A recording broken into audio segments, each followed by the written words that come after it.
Hello friends, आज हम पढ़ेंगे चरक संहिता का चिकित्सा स्थान का अध्याय नंबर 23 जिसका नाम है विष चिकित्सा अध्याय। उसमें विष के 10 गुण बताए गए हैं। तो विष के जो विष होता है, पॉइजन होता है, उसके 10 गुण 10 क्वालिटीज़ क्या होती हैं वो हम देखेंगे। पॉइजन यानी कि विष के 10 गुण बताए गए हैं। तो उनको हम उनकी नेम देखेंगे कि कौन कौन से गुण हैं और फिर उनका बॉडी पे इफ़ेक्ट भी देखेंगे कि उनका बॉडी पे क्या इफ़ेक्ट होता है। तो सबसे पहले है रूक्ष। विष जो होता है रूक्ष होता है, जिससे क्या होता है, बात प्रकोप होता है। सेकंड क्या है, जो विष होता है वो उष्ण होता है, उष्ण होने से पित्त प्रकोप होता है। सूक्ष्म होता है विष, सूक्ष्म जिससे रक्त प्रकोप होता है, रक्त का प्रकोप होता है। फोर्थ है अव्यक्त होता है विष, अव्यक्त होने से कफ का प्रकोप होता है। फिफ्थ कौन सा गुण है, फिफ्थ है शीघ्र, शीघ्र।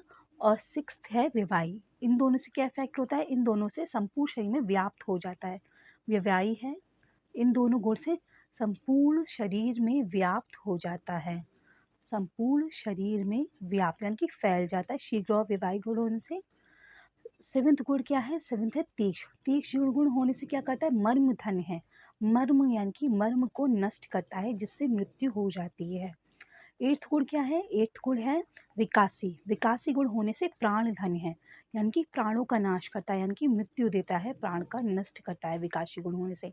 नाइन्थ गुण क्या है, नाइन्थ गुण है लघु। लघु गुण होने से क्या है, दुरुपक्रम।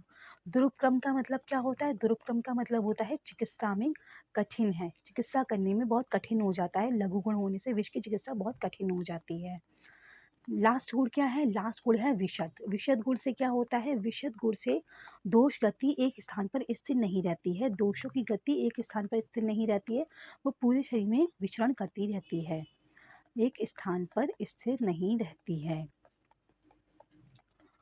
तो गाइस, हमने विष के 10 गुण देखे और उनका इफेक्ट देखा, बॉडी में क्या इफेक्ट होता है। तो गाइस, ये था ये @ayurveda pathing channel.